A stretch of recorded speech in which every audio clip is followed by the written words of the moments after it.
Chapter है बेटा अपने पास में थर्ड चैप्टर का नेम है बेटा metals and non metals.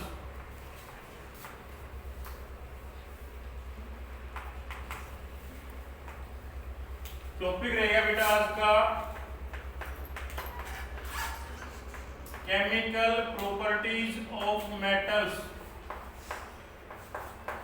Chemical properties of metals.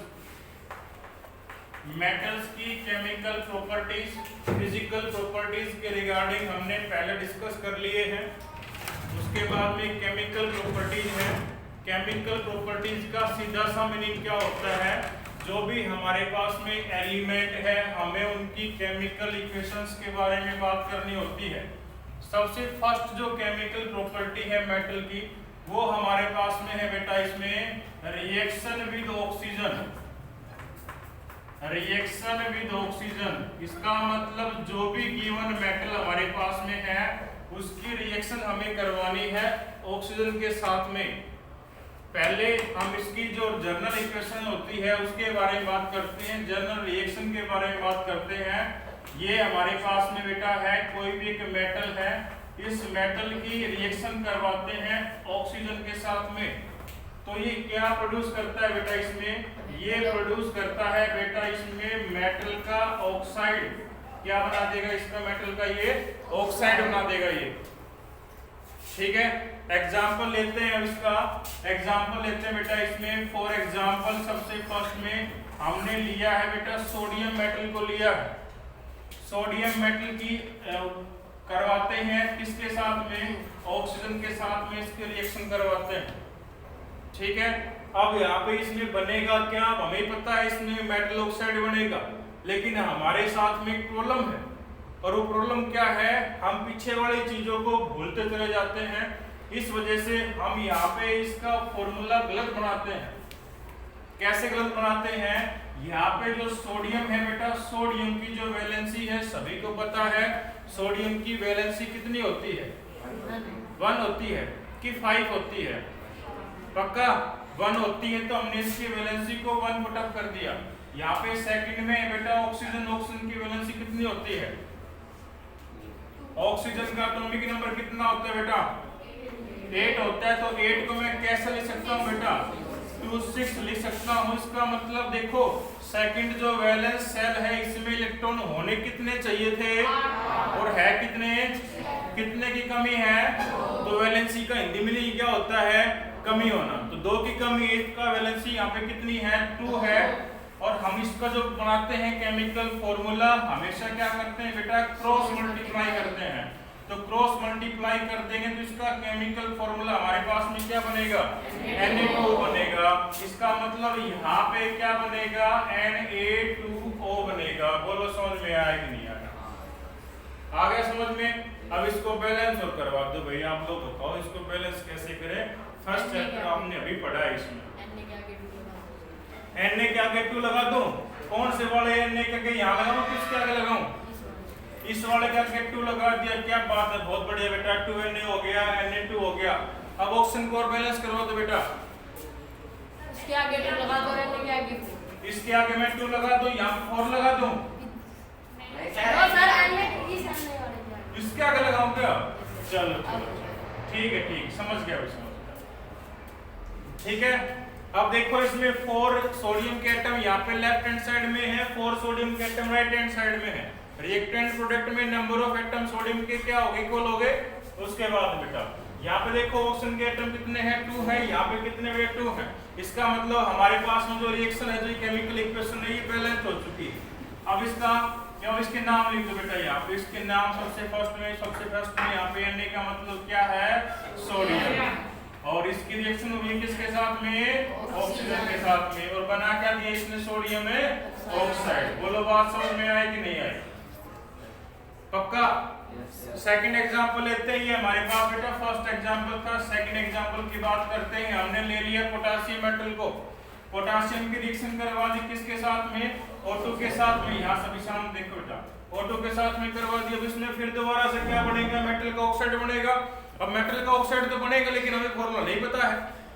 फिर दोबारा से वही देखो, पोटेशियम होता है, ऑक्सीजन होता है, पोटेशियम की वैलेंसी कितनी 1, ऑक्सीजन की वैलेंसी 2, क्रॉस मल्टीप्लाई करके फॉर्मूला क्या बना दिया बेटा K2O बना दिया। बन गया? यहाँ तक कोई प्रॉब्लम है किसी को? हो जाएगा। इसके नाम लिख दो बेटा, ये क्या आ जाएगी, कौन सी मेटल होती है? K फॉर पोटेशियम, ये ऑक्सीजन, और ये क्या बना देगा बेटा इसका? ये बना देगा बेटा इसका पोटेशियम ऑक्साइड। बोलो समझ में आया कि नहीं आया? Yes sir. हो जाएगा। थर्ड एग्जांपल हमारे पास में है बेटा। थर्ड एग्जांपल बेटा मैंने ले लिया, इसमें मैग्नीशियम ले लिया, हमने इसकी रिएक्शन करवा दी O2 के साथ में। बताओ क्या बनेगा?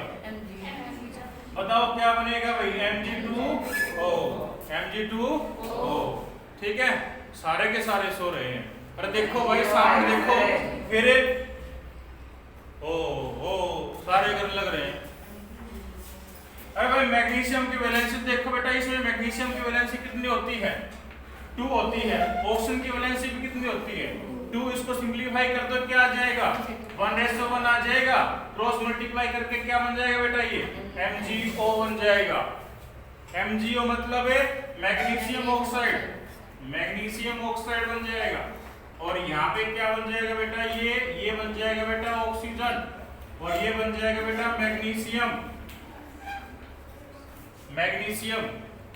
ठीक है, बस बोलो यहाँ तक समझ में आया कि नहीं आया? Yes sir. तो जितनी भी मेटल होती हैं वो सारे के सारे मेटल रिएक्ट करती है बेटा विद ऑक्सीजन के साथ में, और क्या बना देंगे बेटा? ये उनके मेटल का ऑक्साइड बना देंगे।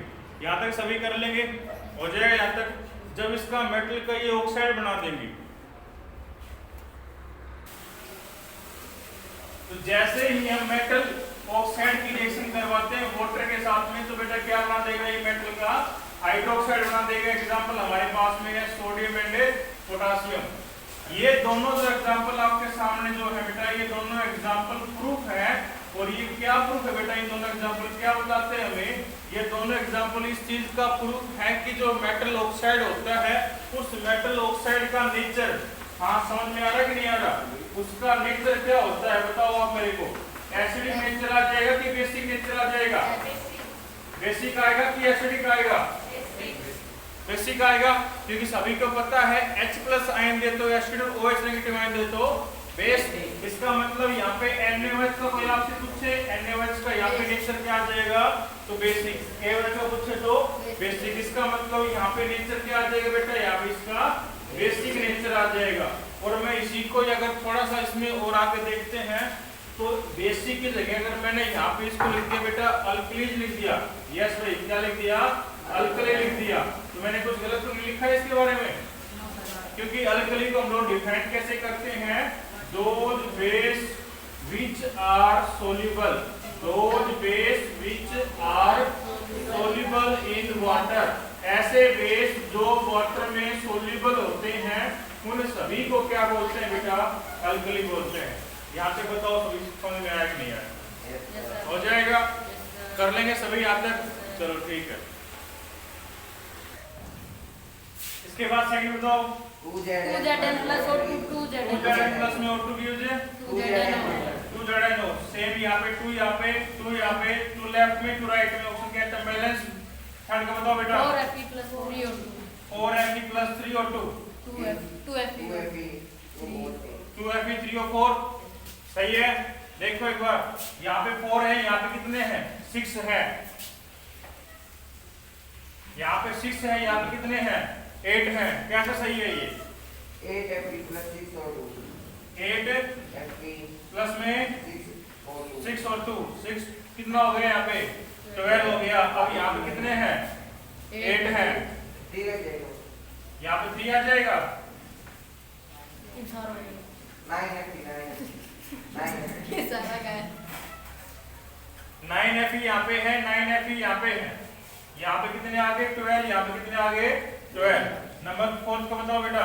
2Cu plus 2CO plus O2 की यूज 2Cu 2Cu हो जाएगा यहाँ तक। देखो ये लास्ट वाला जो आपने, मैं यहाँ पे बेटा इस पे स्टार लगा रहा हूँ, ये लास्ट वाली जो नंबर 4 पे जो आपने केमिकल इक्वेशन नोट की है, मैंने आपको पहले ही बताया था, सबसे ऊपर वाले सोडियम पोटासियम मेटल्स वाले क्या होती हैं, हाईली रिएक्टिव होती हैं।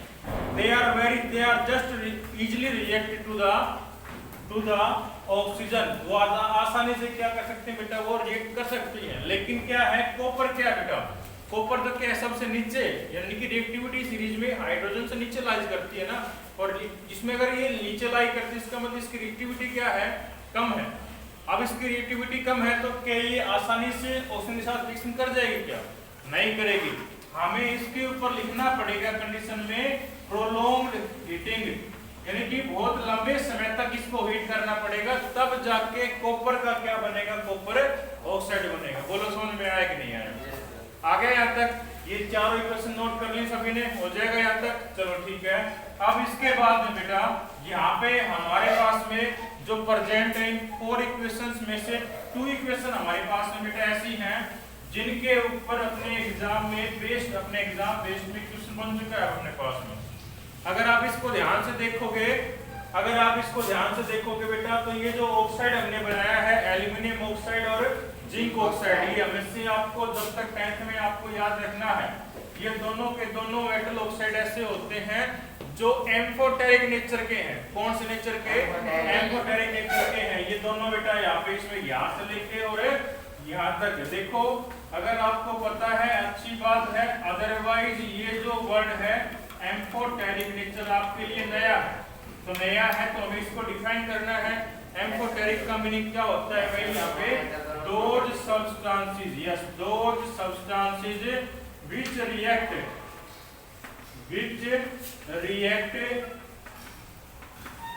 with acid as well as, ऐसे सब्सटेंस जो रिएक्ट करते हैं एसिड एज वेल एज किसके साथ में, बेस के साथ में, आर कोल्ड, हम उन सभी को क्या बोलते हैं, are called amphoteric nature, amphoteric in nature. Yes भाई, हो जाएगा। अब हमें इसका प्रूफ बताना है कि Al2O3 एम्फोटेरिक है। लिख दो इसके नीचे एम्फोटेरिक इन नेचर, और यहाँ पे भी क्या आ जाएगा, एम्फोटेरिक इन नेचर। अब हमें बेटा इसमें प्रूफ देके बताना है कि ये एम्फोटेरिक नेचर क्यों है। अगर प्रूफ देना है इसका मतलब क्या करेंगे, हम इसकी रिएक्शन लिखेंगे। किस किस के साथ इसकी रिएक्शन लिखेंगे, एसिड के साथ में और फिर बेस के साथ में।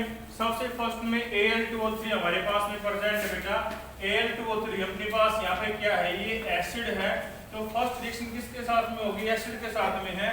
Al2O3 एल्यूमिनियम ऑक्साइड है, हम इसकी रिएक्शन करवाते हैं एसिड के साथ में, हमारे पास में क्या बन जाता है बेटा, एल्यूमिनियम क्लोराइड AlCl3 प्लस में 3H2। जब अपने पास में NaOH यानी कि बेस बेटा, जब हमने इसकी रिएक्शन करवाते हैं बेस के साथ में, तभी यहाँ अपने पास में क्या बनता है बेटा, सोडियम एल्यूमिनेट बनता है NaAlO2 प्लस में क्या बन जाएगा, यहाँ पे इसमें H2O बाहर निकल जाएगा। इसका मतलब ये जो Al2O3 है एल्यूमिनियम का जो ऑक्साइड है, एल्यूमिनियम का ऑक्साइड दोनों तरीकों से काम कर सकता है, एसिड के साथ में भी और बेस के साथ में भी। ऐसे बहुत कम अपने पास मेटल ऑक्साइड हैं जो एम्फोटेरिक की तरह काम करते हैं, तो बहुत कम है, तो जो है वो हमें याद होनी चाहिए, वो हमें पता होना चाहिए। क्योंकि अपने पास जब एग्जाम में क्वेश्चन बनता है तो डायरेक्ट क्वेश्चन नहीं बनता है, एग्जाम में पूछेगा व्हेनेवर ए मेटल ए, हमारे पास में कोई भी मेटल ए है, ए मेटल रिएक्ट करती है एसिड के साथ में और ये बनाती है, उसी मेटल को जो बेस के साथ में रिएक्ट करते हैं तो अपने पास में ये बड़ा प्रोडक्ट बी बनता है, उस प्रोडक्ट सी बनता है। नेम द प्रोडक्ट और इसका नेचर बताओ, तो उसमें हमें देखना है कि जो मेटल हमारे पास में है, अगर